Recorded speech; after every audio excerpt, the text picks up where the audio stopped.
Okay, good morning to all of you.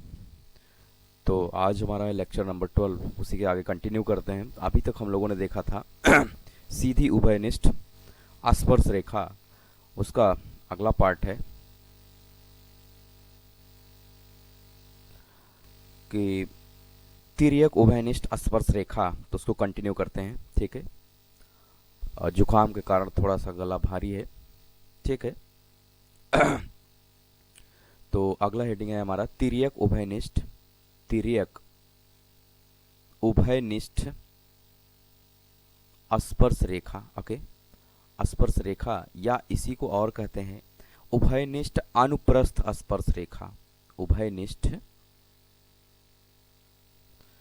अनुप्रस्थ, अलग अलग नाम है इसके, ठीक है। अनुप्रस्थ अस्पर्श रेखा। ओके, इंग्लिश में अगर बात करें तो इसी को बोलते हैं ट्रांसवर्स कॉमन टेंजेंट लाइन। क्या बोलते हैं? ट्रांसवर्स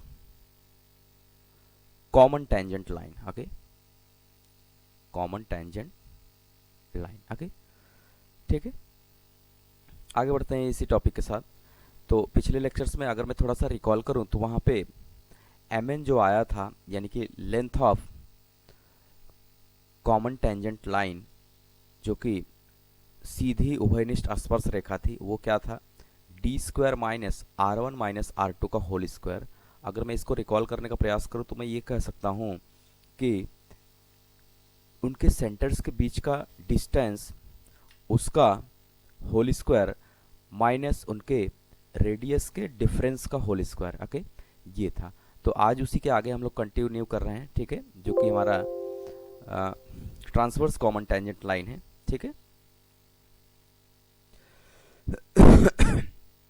ठीक, इसको समझने का प्रयास करते हैं। पहले फिगर ड्रा कर लेते हैं तो आई होप क्लियर हो जाएगा कि what is the transverse common tangent line क्या होता है। तो इसमें भी क्या रहेगा? दो सर्किल रहेगा, ठीक है। एक सर्किल मैंने ड्रॉ कर लिया, ठीक है, और एक दूसरी सर्किल में छोटा सा ड्रॉ कर ले रहा हूं, ठीक है।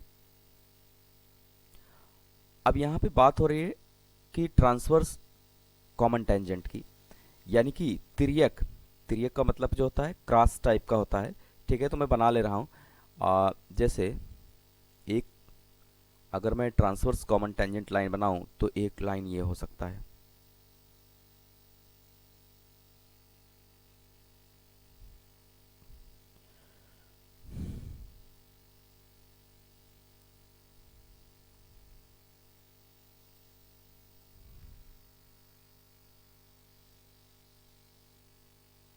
ओके। ये लाइन जो है हमारा, इसको हम बोलते हैं ट्रांसवर्स टेंजेंट। क्या नाम देते हैं इसको? Transverse tangent line. Okay, transverse sorry tangent line, ठीक है। अभी क्या करते हैं, इनके सेंटर्स के बीच का डिस्टेंस अभी भी दिया है। तो जैसे इस पॉइंट को अगर मैंने ए मान लिया और इस पॉइंट को मैंने बी मान लिया, ठीक है, इस पॉइंट को ए मान लिया, इसको बी मान लिया, इन दोनों को अगर मैं मिला दूं, इन दोनों को अगर मैं मिला दूं तो ये हो जाएगा, ठीक है। इनके सेंटर्स के बीच का डिस्टेंस ये हो गया, ठीक है, ए बी। ओके, समझिएगा। और हमें और क्या पता होता है कि जब भी किसी टेंजेंट पे सेंटर से अगर हम कोई लाइन ड्रॉ करते हैं तो वो क्या होता है? परपेंडिकुलर होता है। दैट मीन्स कि ये लाइन जो हो जाएगा इस पे कितना हो जाएगा? 90 डिग्री। इसी तरीके से इस लाइन को अगर मैं यहाँ पे ड्रॉ करूँ, ये भी कितना हो जाएगा? 90 डिग्री। ओके, ये बात पहले से भी बता रखा है और हमें भी पता है, आपको भी पता है। ओके, अगर मैं अब यहाँ पे जो हमारा मोटो रहेगा ट्रांसवर्स टेंजेंट लाइन की लेंथ का, वो अगर इसको मैं m मान लूँ और इसको मैं क्या मान लूँ? n मान लूँ, ठीक है। तो हमारा मोटो है AC को ऑब्टेन करना है। लेकिन ऑब्टेन से करने से पहले भी आप अगर पिछले क्लास किए होंगे तो उसमें भी देखे होंगे कि कुछ एजम्पशंस मुझे मानने होते हैं, कुछ रिकंस्ट्रक्शंस मुझे करने होते हैं, ताकि हम इस लेंथ को ऑब्टेन कर सकें। तो जैसे उसमें किया था सेम पैटर्न इसमें भी होगा। अच्छा, अगर मैं AM की बात करूं तो ये रेडियस है, तो कितना हो जाएगा? लेंथ R1 इसका मान लिया। और BN की बात करूं तो ये लेंथ R2 हो जाएगा, ठीक है। तो यहाँ पे एक कंस्ट्रक्शन करना है, ठीक है। तो मैं लिख भी दे रहा हूं, AB के समांतर, AB के समांतर, AB के समांतर एक लाइन, एक लाइन, ये AB है, इसके समांतर मैं ऐसा कर रहा हूं कि एक लाइन इसी के समांतर मैं PN ड्रा कर ले रहा हूं। तो मैं क्या करूंगा, अगर मैं थोड़ा सा इसको इसी के पैरेलल में अगर मैं बढ़ा दूं, बी एन के पैरेलल में अगर मैं थोड़ा सा आगे बढ़ाऊं तो ये हो जाएगा, ठीक है। जितनी लेंथ बी एन की होगी इसका भी उतना ही बढ़ा के, क्योंकि पैरेलल लाइंस के बीच की डिस्टेंस हमेशा क्या होती है, बराबर होती है, ठीक है। और मैं इसको मिला दे रहा हूँ, ये मिला दिया, ठीक है। अब देखिएगा ये लाइन जो है इसके पैरेलल अगर मैं मान लूँ, यानी कि पी एन पैरेलल, अगर मैं इस पॉइंट को ए माना हूँ, पी एन पैरेलल अगर ए बी हमने मान लिया, तो बी एन की लेंथ किसके बराबर हो जाएगी, पी ए के बराबर हो जाएगी, ठीक है। क्योंकि ये एक पैरेललोग्राम बन गया, ये एक क्या बन गया, पैरेललोग्राम बन गया, ठीक है। अगर मैं यहाँ पे देखूँ, थोड़ा सा पहले इसको कर लेता हूँ, क्योंकि पी ए बी एन ये क्या है, एक समांतर चतुर्भुज हो जाएगा, क्या हो जाएगा, एक समांतर चतुर्भुज हो जाएगा, ठीक है। एक चतुर्भुज है। अच्छा, इस लाइन को जो हमने कंस्ट्रक्ट किया है उसको मैं यहाँ पे लिख भी सकता हूँ, जैसे ए बी के समांतर एक लाइन पी एन ड्रॉ कर दिया, ठीक है, पी एन ड्रॉ किया। ये आपके ऊपर है, आप लिखिए या ना लिखिए, लिखेंगे तो आपको मेमोराइज रहेगा कि क्या किया गया था रिकंस्ट्रक्शन में, है। जो एम ए को आगे बढ़ाने पर, जो किसको, एम ए को आगे बढ़ाने पर एम ए को आगे बढ़ाने पर पी पर कट करता है, पी पर कट करता है, ओके। सॉरी। अब मुझे चाहिए क्या, मुझे क्या चाहिए, रिक्वायरमेंट। हमारा रिक्वायरमेंट क्या है, रिक्वायरमेंट हमारा ये है कि मुझे एम एन की लंबाई, एम एन की लंबाई को क्या करना है, ऑब्टेन करना है, ठीक है। जैसा कि यहाँ पे देखिए, अगर पी ए बी एन एक समांतर चतुर्भुज है, इसको इस तरीके से एक्सटेंड किया गया है कि ये क्या है, एक समांतर चतुर्भुज, ओके, ये है। तो अगर ये समांतर चतुर्भुज है तो इससे मैं क्या क्या निकाल सकता हूँ, इससे मैं एक बात ये क्लियर हो जाता है कि आमने सामने की भुजाएं क्या होती हैं, पैरेलल्स होती हैं और लेंथ में भी बराबर होती हैं। दैट मीन्स कि ए बी इक्वल टू क्या हो जाएगा, पी एन, और क्या हो जाएगा, ए पी इक्वल टू और क्या हो जाएगा, बी एन, ओके। ये यहाँ से ये बात निकल के आई है, ओके।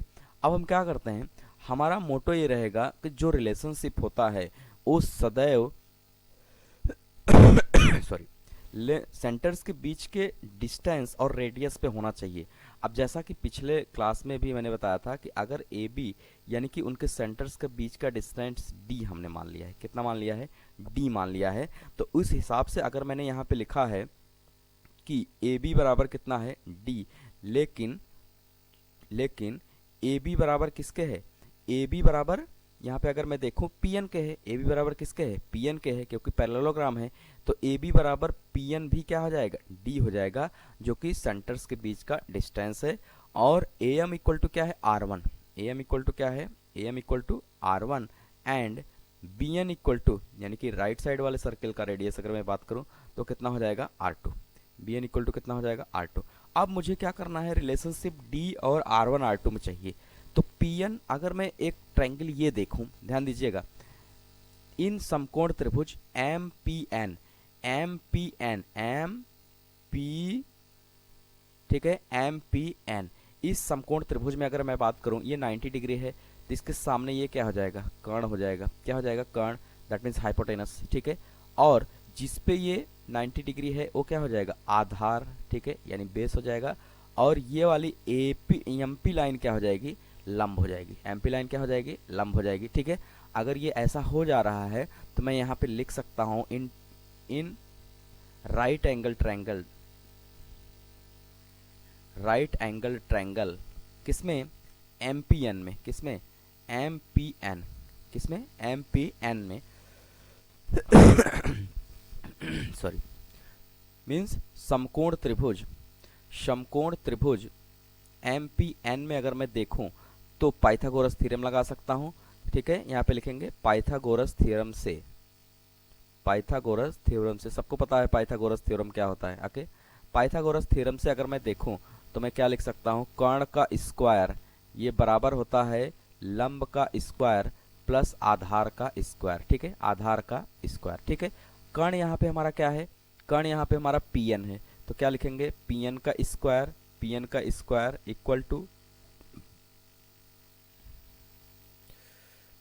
पी एन का स्क्वायर इक्वल टू लंब, लंब क्या है हमारा यहाँ पे, एम पी, लंब क्या है, एम पी, एम पी का स्क्वायर प्लस बेस क्या है एम एन, बेस कितना होगा एम एन, तो आधार एम एन का स्क्वायर। ओके, आधार एम एन का स्क्वायर। मुझे निकालना क्या है, एम एन ही निकालना है, क्योंकि हमारा मोटो ही यही था कि ट्रांसवर्स कॉमन टेंजेंट की लेंथ निकालना है। तो एम एन को एक साइड कर लेते हैं, बाकी को एक साइड, यानी कि क्या लिखेंगे, P N square equal to M P square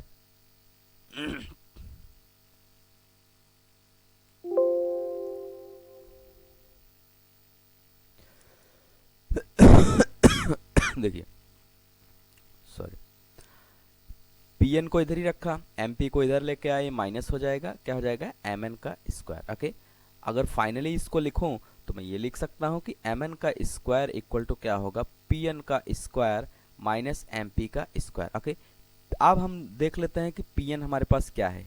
ठीक है, पी एन यहाँ पे गिवन है, देखिएगा पी एन यहाँ पे गिवन है, पी एन की लेंथ क्या है डी है।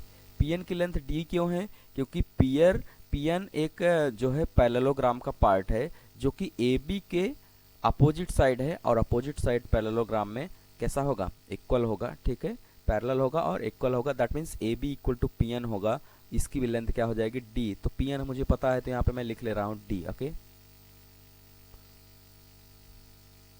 कितना हो जाएगा, डी का square minus M P, M P देखिएगा, ध्यान दीजिएगा यहाँ पे, M P is the, M P यहाँ पे हमारा क्या क्या है पता है, इस लेंथ में अगर मैं देखूं तो M A plus A P ये है। एम ए लेंथ हमें पता है कि length of radius, length of radius of first circle, that means R one. और इसकी मैं बात करूं, अगर बी एन आर टू है तो ए पी भी कितना होगा आर टू, क्योंकि ये इसी फॉर्मेट में एक्सटेंड करके बढ़ाया गया था कि जैसे कि समांतर चतुर्भुज का निर्माण हो सके। तो समांतर चतुर्भुज क्या बताता है कि आमने सामने के भुजाएं क्या होंगी, बराबर होंगी और समांतर होंगी। ठीक है, आई होप क्लियर होगा। ठीक है ठीक, तो यहाँ पे अगर मैं देखूं AP की लेंथ कितनी आ जाएगी R2, दैट मीन्स कि AP इक्वल टू क्या हो जाएगा R2। तो यहाँ से मैं ये कह सकता हूँ, ये चीज मुझे यूज करना होगा कि MP को मैं क्या लिख सकता हूँ R1 plus R2। Okay, I hope clear होगा। तो चाहे तो मैं यहाँ पे भी लिख सकता हूँ MP इक्वल टू क्या, यहाँ पे लिख देंगे R1 प्लस R2 का होल स्क्वायर। ओके, बिल्कुल आसान है।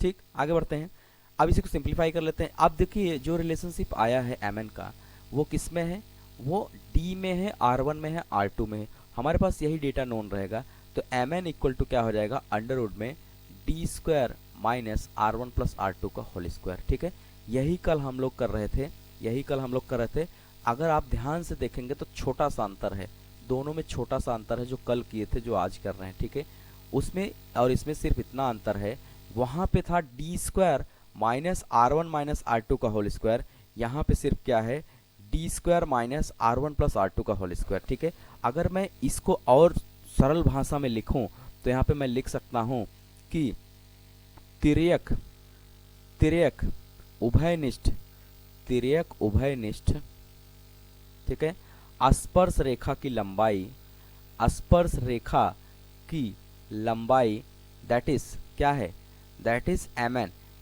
इक्वल टू, यहाँ पे मैं क्या लिख सकता हूँ अंडर रूट में उनके त्रिज्याओं के, उनके केंद्रों के बीच की दूरी का वर्ग, केंद्रों के बीच की दूरी का क्या करेंगे होल स्क्वायर, माइनस अगला क्या करेंगे उनके त्रिज्याओं के योग का, उनके त्रिज्याओं का क्या कर रहे हैं योग। ठीक है, त्रिज्याओं के योग का क्या करेंगे होल स्क्वायर कर देंगे, तो आंसर आ जाएगा। ठीक है, तो ये बात इंपॉर्टेंट है यहाँ पे, अगर ये बात आपको याद है तो आप भ्रमित नहीं होंगे। फार्मूले पे बहुत विशेष ध्यान नहीं देते हैं, लेकिन ये वाला चीज अगर हमें पता है तो कैसा भी रहेगा हम निकाल लेंगे। ठीक है, क्लियर है तो ये एक रिलेशनशिप आ गया, सवाल करते हैं तो क्लियर हो जाएगा कि किस तरीके से सवाल आएगा और उसको प्रोसीड करेंगे। ओके, ठीक है, क्वेश्चंस लिखते हैं। क्वेश्चन है 4.5 सेंटीमीटर व 3.5 सेंटीमीटर, 4.5 सेंटीमीटर व 3.5 सेंटीमीटर त्रिज्या वाले दो वृत्तों के केंद्रों के बीच की दूरी, दो वृत्तों के केंद्रों के बीच की दूरी, केंद्रों के बीच की दूरी 10 सेंटीमीटर है। कितना है? 10 सेंटीमीटर है। इन दोनों वृत्तों की एक तिर्यक, इन दोनों वृत्तों की, दोनों वृत्तों की एक तिर्यक, कौन सी? ट्रांसवर्स, तिर्यक उभयनिष्ठ, तिर्यक उभयनिष्ठ, ठीक है, स्पर्श रेखा है, स्पर्श रेखा है, ठीक है। तो उसकी लंबाई बताइए, तो उसकी लंबाई बताइए, ठीक है। बिल्कुल आसान है, फार्मूला याद होना चाहिए। फार्मूला नहीं याद है तो क्वेश्चंस करने में डिफिकल्टी महसूस होगी। ओके, आइए समझते हैं। 4.5 सेंटीमीटर का, 3.5 सेंटीमीटर का, ठीक है, दो सर्कल्स हैं जिनके रेडियस हैं ये, और इनके केंद्रों के बीच की दूरी 10 सेंटीमीटर है। इन दोनों वृत्तों की तिर्यक उभयनिष्ठ स्पर्श रेखा क्या होगी? अच्छा देखिए, एक चीज़ यहाँ पे हमें फिगर बनाते वक्त ये ध्यान देना होगा कि क्या ये इंटरसेक्ट तो नहीं कर रहे हैं, क्या ये किस तरीके से हैं। तो देखिए 4.5 और 3.5 को जब मैं ऐड करूंगा तो कितना हो जाएगा? 4 3 7 1 8, 8 हो जाएगा। जबकि इनके सेंटर्स के बीच का जो डिस्टेंस दिया है वो कितना है? 10 सेंटीमीटर। दैट मीन्स कि ये एक दूसरे को टच नहीं करेगा। अगर टच नहीं करेगा तो इनके बीच में क्या होगा? कुछ जगह होगा, ठीक है। तो मैंने एक ये बना लिया। दूसरा सॉरी, दूसरा ये बना ले रहा हूँ, ठीक है। अब इनके बीच का जो रिलेशनशिप है जो मुझे निकालना है, तो फिर से मैं एक बना ले रहा हूँ, ठीक है। ये हो गया एक ट्रांसवर्स टेंजेंट, ठीक है। ये m हो गया, ये n हो गया, ये हो गया a, और ये हो गया क्या? b। जो सिचुएशन है उसको पहले मैं क्रिएट कर ले रहा हूँ, ठीक है। सिचुएशन क्रिएट कर ले रहा हूँ, ठीक है। इनके बीच का डिस्टेंस ये, ओके। अब क्या कह रहा है कि गिवन, जो गिवन है उसको मैं लिख ले रहा हूँ। गिवन उनके केंद्रों के बीच की दूरी, that means distance of A in A B, distance of A B equal to D. इसको क्या बोलते थे? डी। ये क्या होता था? डी, ठीक है। ये हमें दिया है 10 सेंटीमीटर। कितना दिया है? 10 सेंटीमीटर क्वेश्चंस में दिया है, ओके। 10 सेंटीमीटर यहाँ पे, ठीक है। पहले का रेडियस की अगर मैं बात करूं, फर्स्ट का रेडियस, दैट मीन्स इसको मैंने क्या माना था? R1। इसको मैंने क्या माना था? R1। ये इक्वल टू कितना दिया है? 4.5। और इसको मैंने क्या माना था? R2। इसको क्या माना था? R2। ये कितना दिया है? 3.5। तो मैं लिख ले रहा हूँ, यानी कि R1 इक्वल टू कितना दिया है? 4.5 सेंटीमीटर। R2 इक्वल टू कितना दिया है? 3.5 सेंटीमीटर, ओके। ये डेटा मुझे गिवन है, ये डेटा मुझे गिवन है। आगे क्या करना है? इसको यूज़ करके निकाल लेना है। तो यहाँ पे मैं लिखूंगा कि length of mn, length of mn जो मुझे रिक्वायर है, और यही है ट्रांसवर्स कॉमन टेंजेंट, ठीक है। ट्रांसवर्स कॉमन टेंजेंट ये अभी मैंने देखा, ये होता था d square minus R1 plus R2 का होल स्क्वायर, ओके। तो d कितना है? d यहाँ पे हमारा 10 है। तो क्या करेंगे? 10 का स्क्वायर माइनस ये कितना हो जाएगा? 4.5 प्लस 3.5 का होल स्क्वायर, ठीक है। तो इसको और मैं अगर सिंप्लीफाई करूं, 100 का 10 का स्क्वायर कितना हो जाएगा? 100, ओके।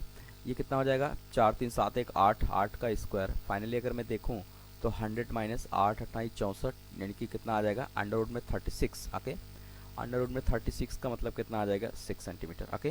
दैट मीन्स की लेंथ ऑफ mn, mn कितना आ गया? 6 सेंटीमीटर, ठीक है। ये हमारा आंसर हो जाएगा, ठीक है। क्लियर है? बिल्कुल आसान है, बस फार्मूले पे थोड़ी सी पकड़ अच्छी होनी चाहिए। तो अगर मैं यहाँ से फाइनल अगर मैं बात करूँ तो इसका लेंथ यानी कि mn के इक्वल टू कितना आ जाएगा? 6 सेंटीमीटर। ये हो जाएगा इसका आंसर, ओके। ठीक है, आई होप क्लियर होगा, ठीक है। तो यहाँ पे दो ही तरह के टेंजेंट होते हैं, एक डायरेक्ट कॉमन टेंजेंट लाइन होता है और एक ट्रांसवर्स कॉमन टेंजेंट लाइन होता है। तो इन दोनों को हमने कर लिया है, ठीक है। बाकी जो है कि बाकी क्लास जो है थियरम्स पे होगी और उसको कल मैं कंटिन्यू करूँगा, ठीक है। थोड़ा सा सर्दी जुकाम के कारण प्रॉब्लम हो रही है, बट क्लास चलेगी डेली, ओके, ठीक है। तो कल से कुछ इंपॉर्टेंट थियरम्स और उसके रिजल्ट्स को देखना है, ठीक है। और उस पर ढेर सारे सवाल भी करेंगे, ठीक है। सॉरी। ठीक है, तो मिलते हैं कल, तब तक के लिए बाय बाय।